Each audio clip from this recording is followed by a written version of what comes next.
છોકરાઓ આજે આપણે આંકડાશાસ્ત્રનો એક ટોપિક શીખીશું મધ્યસ્થ.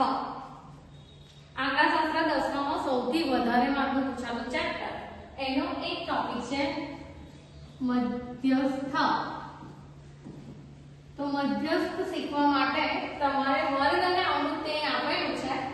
તમારે CF સંચય આવૃત્તિ શોધવાની. પહેલા તો સંચય આવૃત્તિ શોધવા માટે f નો f પહેલા લખી દેવાનો 2 ના 2 અને એની અંદર આવૃત્તિ ઉમેરવું જવાનું. એટલે 2 + 3 5 5 + 8 13 13 + 6 19 19 + 6 25 25 + 3 28 અને 28 ની 30.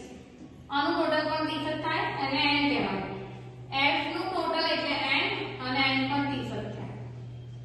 બસ ખાલી એક જ ખાનું બનાવવાનું તમારું નવું CF.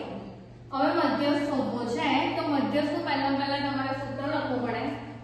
તો m બરાબર n પ્લસ n દૂત્યાંશ માઈનસ CF છેદમાં f ઇન્ટુ h. આ મધ્યસ્થનું સૂત્ર છે. હવે આપણે CF કોને કહેવાનો, f કોને કહેવાનો, h કોને કહેવાનો અને m કોને કહેવાનો એ નક્કી કરીશું પહેલા. તો એના માટે જે n દૂત્યાંશ છે n એટલે 30. તો તમારે 30/2 નું અવલોકન જોવાનું. એટલે 30/2 નું એટલે 15. 15 મારે જોવાના શેમાં સમાયેલા છે CF માં. તો 15 શેમાં સમાયેલા છે? તો 15 સમાયેલા છે 19 માં.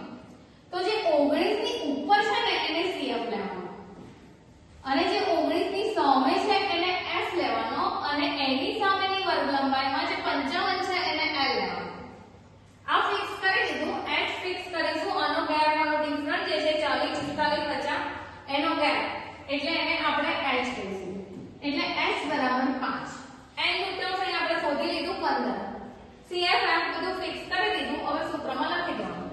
તો m બરાબર l. l એટલે 55.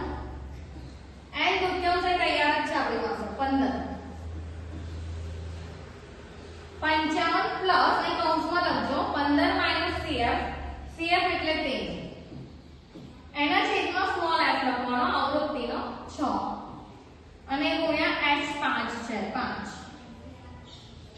55 આ વત્તાકાર છેલ્લા કરવાનું. પહેલા આનું સાદું કાપી દેવાનું. 15 માંથી 13 જાય એટલે 2 અને 5 નું 10 એટલે 10/6 કરવાના.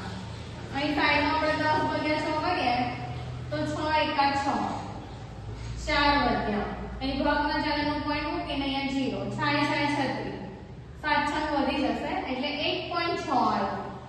તો 55 વત્તા 1.6 એટલે 56.6 આવશે મધ્યસ્થ. ફરી વખત મધ્યસ્થની અંદર તમારે એક જ કામ શોધવાનું છે CF નું સંચય આવૃત્તિનું.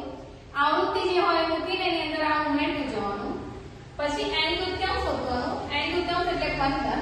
15 માં શેમાં સમાયેલા છે જોવાનું. તો 19 માં સમાયેલા છે એટલે એની ઉપરનું CF સામેનું F L 55 અને એને સૂત્રમાં મૂકી દેવાનું. સાદું કાપવાનું એટલે જવાબ આવશે 56.6.